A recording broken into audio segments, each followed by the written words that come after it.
December 21, 1978, Des Plaines, Illinois. Police officers execute a search warrant at 8213 West Summerdale Avenue, the home of a local businessman and community fixture named John Wayne Gacy. They're investigating the disappearance of a 15-year-old boy named Robert Piest, who was last seen leaving his job to talk to Gacy about potential construction work.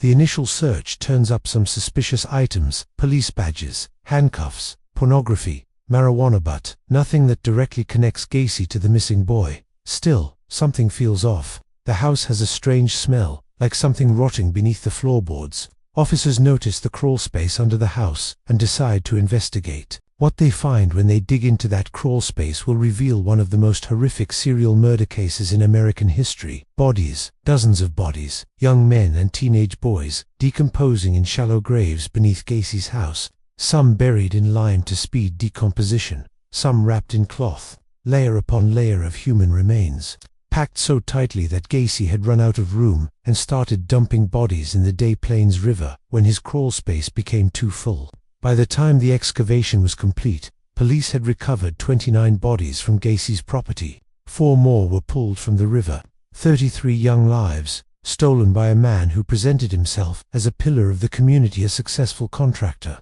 a Democratic Party volunteer, and a children's entertainer who performed at charity events, dressed as Pogo the Clown. Welcome to the story of John Wayne Gacy, the Killer Clown, one of the most prolific serial killers in United States history.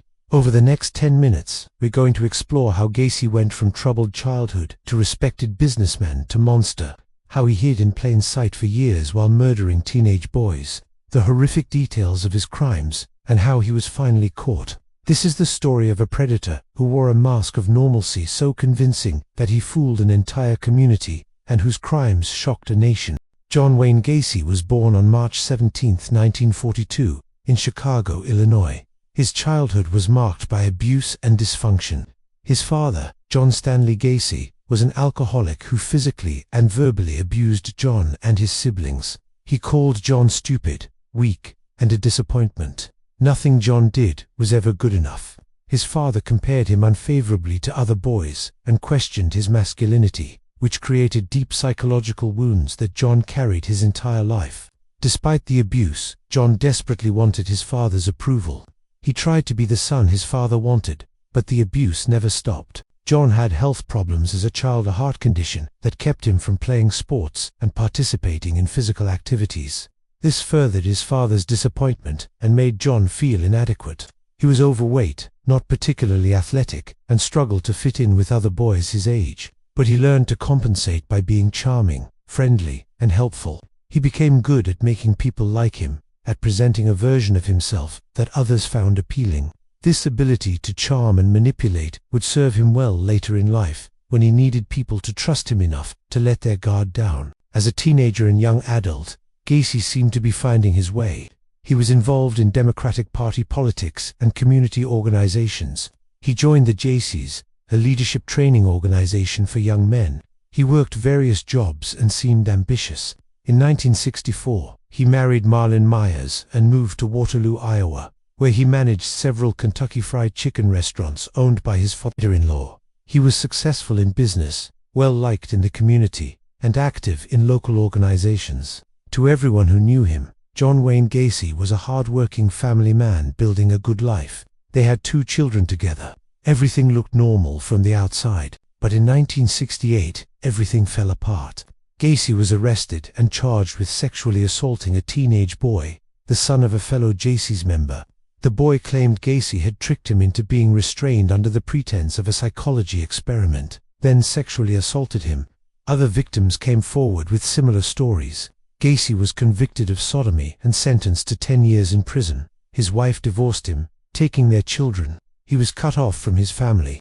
The respectable life he'd built crumbled completely. In prison, Gacy was a model inmate. He worked in the kitchen, joined the prison JC's chapter, and volunteered for various programs. He convinced the parole board that he was reformed, that his crime was a one-time mistake, that he'd learned his lesson. After serving just 18 months of his 10-year sentence, he was paroled in June 1970. He moved back to Chicago and started rebuilding his life.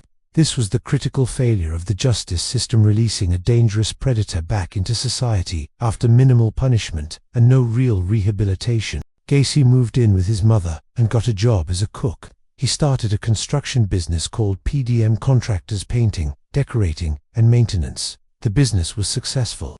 Gacy was a skilled contractor and a good salesman. He hired teenage boys and young men to work for him, often runaways or kids from troubled homes who needed money and wouldn't be immediately missed if they disappeared. In 1972, he remarried a woman named Carol Hoff, who had 2 daughters from a previous marriage. They moved into a house at 8213 West Somerdale Avenue in unincorporated Norwood Park Township, near Des Plaines. This house would become a tomb for dozens of young men. During this period, Gacy cultivated his public image carefully. He became active in the Democratic Party, volunteering for campaigns and organizing events. He joined community organizations. He created his Pogo the Clown and Patches the Clown personas and performed at children's hospitals, fundraisers, and neighborhood parties. There are photos of Gacy in his clown makeup with then First Lady Rosalynn Carter. He was photographed, he was trusted, he was celebrated as a community asset. This is what makes his case so chilling. He wasn't lurking in shadows. He was hiding in plain sight, using his community involvement as both a cover and a hunting ground. But behind closed doors, Gacy's marriage was deteriorating. Carol later said she noticed the smell coming from the crawl space. Gacy claimed it was moisture problems or dead animals. She found gay pornography and questioned him about his sexuality. Their sex life was virtually non-existent. Gacy told her he was bisexual, which she struggled to accept given the era and her expectations. By 1976, they had divorced. Gacy was now living alone in the house, with no one to question his activities or notice when teenage boys came and went at odd hours. The murders had actually started even before his second marriage ended.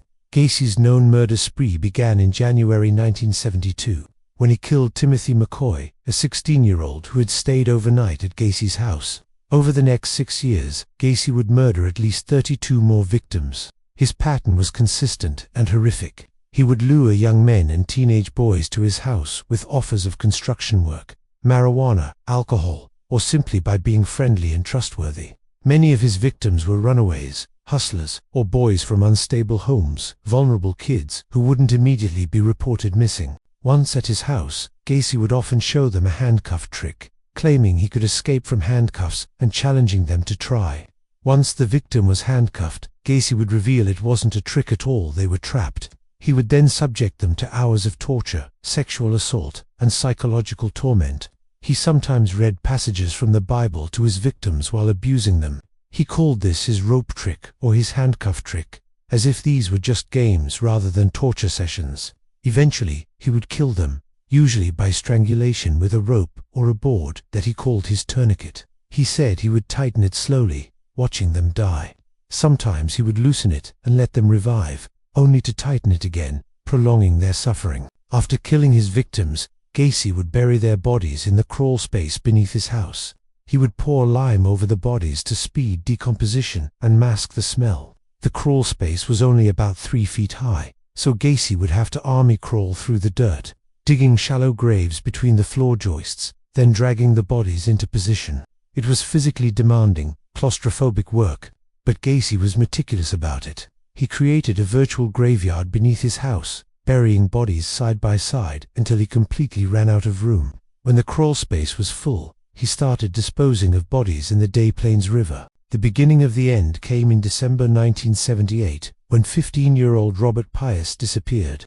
Robert worked at a pharmacy and told his mother he was going to talk to a contractor about a summer job that would pay much better than his pharmacy job. That contractor was John Wayne Gacy. Robert never came home. His mother immediately reported him missing, and police took it seriously. Robert was a good kid from a stable family, not the kind of kid who just vanishes. When police learned that Gacy was the last person to see Robert, they began investigating him. They quickly discovered Gacy's 1968 conviction for sodomy. They learned about the complaints against him that had gone nowhere. They put him under surveillance. Gacy knew he was being watched, and the pressure started getting to him. Police obtained a search warrant and found suspicious items in his house, but not enough for an arrest. They got a second search warrant specifically for the crawl space. That's when they found the bodies. Gacy initially denied everything, then offered a bizarre confession. He claimed he had multiple personalities, that the murders were committed by an alternate personality he called Jack. He said he would black out and Jack would take over. Psychiatrists who evaluated him found him competent and manipulative, not genuinely suffering from dissociative identity disorder. He was faking mental illness to avoid responsibility. The excavation of Gacy's property took weeks. It was a grim, horrifying process. Investigators worked in the cramped crawl space, carefully recovering remains, documenting everything. The media coverage was massive. America watched in horror as body after body was removed from the house. The final count, 29 bodies in and around the house. 4 more recovered from the river, where Gacy admitted dumping them. 33 confirmed victims, though Gacy hinted there might be more. Most were teenage boys and young men between the ages of 14 and 21. Many were never identified. Even today, several of Gacy's victims remain nameless, their families never knowing what happened to their missing sons. The trial began in February 1980. Gacy's defense was insanity.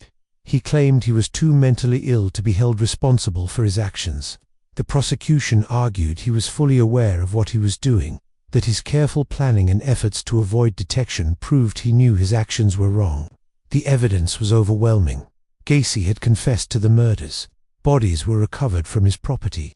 Personal items belonging to missing boys were found in his house. The jury deliberated for less than 2 hours before finding him guilty on all 33 counts of murder. He was sentenced to death. Gacy spent 14 years on death row at Menard Correctional Center.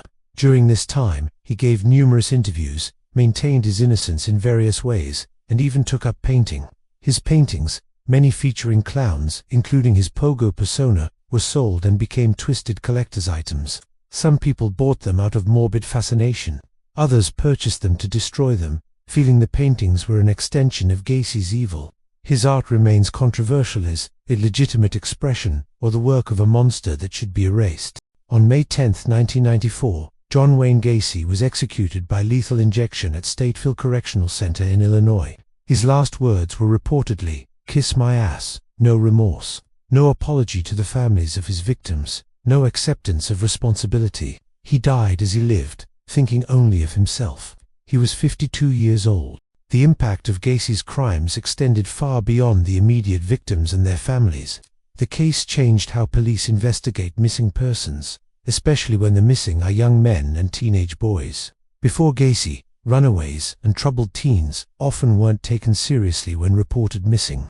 Their disappearances were assumed to be voluntary, and investigations were minimal. Gacy's case showed that these vulnerable kids are often targets for predators, and their disappearances should be investigated aggressively. The case also shattered assumptions about what a serial killer looks like. Gacy wasn't a loner or an obvious outsider. He was a businessman, a community volunteer, a children's entertainer. He was married, sociable, and well-connected. He was your neighbor, your contractor, the guy who dressed as a clown for your kid's birthday party. This was terrifying because it meant predators could look like anyone, could be anyone. The monster doesn't always announce itself with warning signs.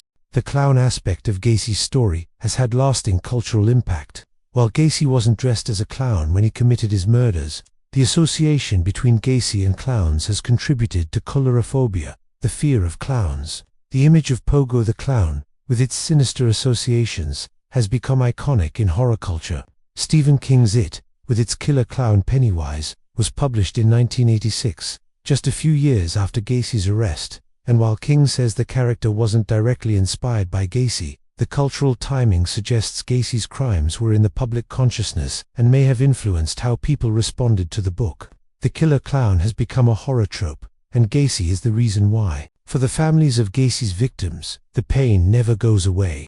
Many spent years not knowing what happened to their missing sons.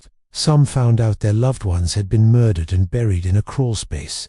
Others still don't know for certain. Several of Gacy's victims remain unidentified even today, despite advances in DNA technology and ongoing efforts to match remains to missing persons reports.